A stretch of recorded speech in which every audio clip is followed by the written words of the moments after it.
It's finally time to enter the High Republic. Now, I've just dipped my toes in by reading the first issue of the new Marvel comic. I'm gonna go ahead and break it down, give you my thoughts after the intro.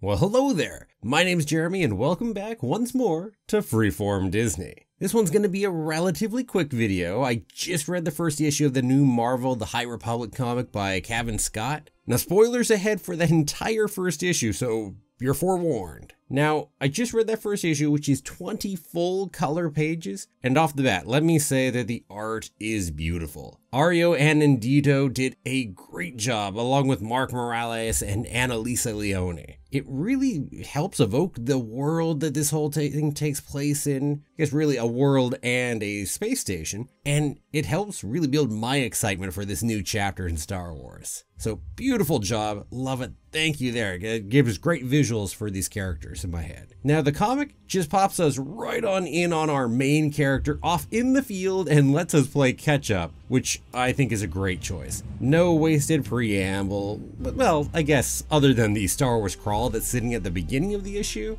Although even that mostly tells us what we already know about this period in the Republic's history from the trailer and the promotional information that's been out. So even there. Well, anywho, our main character in this comic appears to be Keeve Trennis, who is undergoing a trial to become a Jedi Knight at the beginning of the issue, and heck, is knighted before the end of it. So we're gonna have a freshly minted Jedi Knight we're following through most of this. Now, she's got a great look, a head half shaven, mid-length hair on the other side, and her lightsaber? Oh, look at that, it's a double-sided green lightsaber. But it's even cooler because it separates into two different halves. I'm assuming she could actually double wield, although we didn't see it in here. But I'm assuming that's also possible, so that's pretty cool right there. And I love the look of the hilt and whatnot on it too. Oh yeah, nice looking lightsaber. And hey, while we're talking about characters, then there's also her master Skier, who is a Trandoshan Jedi. Which, by the way, off the bat, that is cool. I don't think we've ever seen a Trandoshan Jedi before. I could be wrong. And by the way, apparently he lost one of his arms recently at some Nihil battle at Kerr. I'm sure we'll hear more about that in other media and maybe even this one later too. And apparently we find out that there's some Jedi Master named Jorah Malley died during that battle. Now, I've only read this comic so far, so again, I'm not sure if this is what the Great Disaster is that we reference, but I do know that the Nihil are the major new enemy, or at least a major new enemy. And apparently, yeah, the Great Disaster is still just relatively recent, still doing lots to take care of it.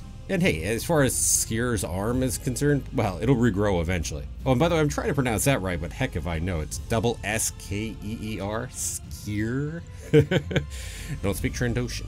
So yeah. Well, anyway, there's definitely mystery being set up to be resolved later. Lots of little threads that are opening up, and oh, that's great too. Well, anyway, Keeve is here on this planet, and she's training with Skier, and well, then going through her trial. But things don't go as planned. I mean, heck, do they ever? So, Conry, this little flying imp thing called an Eximpi, well, he's super interested in her and takes the ever popular position of pestering her with curiosity. Well, until Conry's entire city comes under attack from a swarm of giant migrating space insects known as the Radati. Yeah, that changes things a little. Well, anyway, Keeve figures out what's going on by using the Force, which, oh, by the way, beautiful artwork piece on that as she's using the Force and reaching out. Oh, nicely done there. Well, anyway, apparently they're off course because, well, the Starlight Beacon, the big space station that figures heavily into the early part of this High Republic stuff, well, apparently the signal it's sending out is interfering with how they navigate. So hey, she succeeds at all of this. She's granted knighthood because of it. She passed her trial, essentially, despite her thinking she'd actually become distracted by all of this from her actual goal and failing. No, she didn't. This was actually her trial.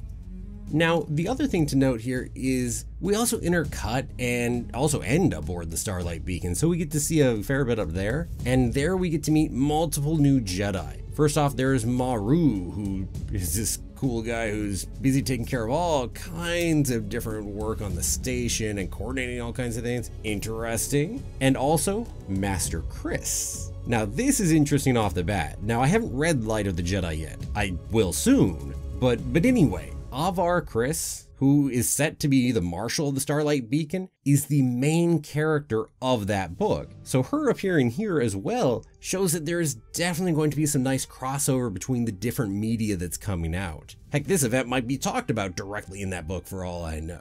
So that's pretty cool right there. I love the crossover and seeing that these threads will at least connect, and that means all the authors are having to work together to actually make sure these connect right. Very, very cool, really. Well, anyway, we also get to see other people too. We get to see Jedi Grandmasters Vitur, who is the first Tarnob species Jedi that I know of, and also Grandmaster Yoda himself briefly. Although we also find out he's not on the Jedi Council at this point in time. He's off gallivanting around the galaxy, it sounds like, following the will of the Force. Well, anyway, the issue of the comic here, it ends at the dedication ceremony for the Starlight Beacon, with tons of Jedi there, and heck, politicians too. We even have our new Supreme Chancellor. And after there is a beautiful ceremony, all the lightsabers raised up. Oh, that would be cool to see on screen too. Very nice here. And, well, we end on a mysterious cliffhanger, as comics are wont to do after an issue, because we've got to go ahead and make sure you come back for next time. Because apparently Skier is in anguish, yelling out after a mostly unseen crash happens to his right-hand side, and right after we saw someone mysterious moving around. And let me say, frankly, I am all but clueless on what happened, because we really don't get the information there, so I don't know.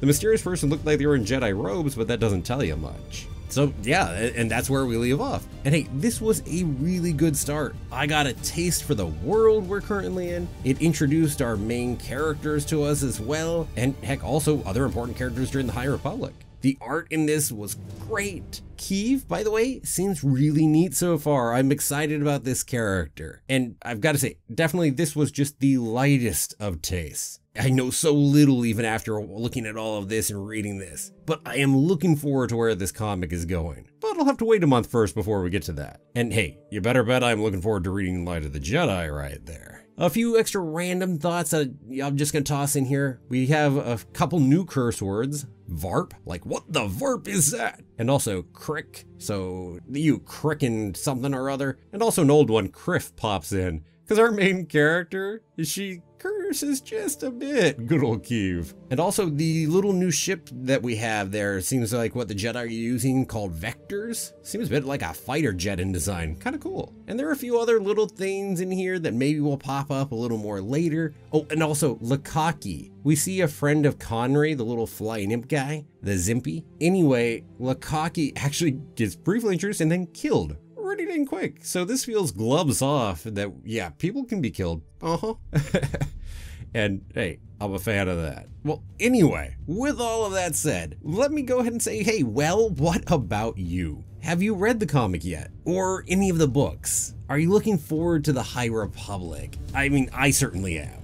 So let me go ahead and know down below in the comments what your thoughts are. And let me take a moment also at this point to go ahead and thank all of my wonderful patrons. If you're interested in helping support the channel through Patreon, there's a link down below in the description, and I always appreciate everything my patrons are doing. And to everyone, thank you for watching. If you liked the video, it would really help out if you give it a like, share it, and don't forget to subscribe. I'll see you back here tomorrow for another new episode of Freeform Disney. Have a magical day, and may the Force be with you, always.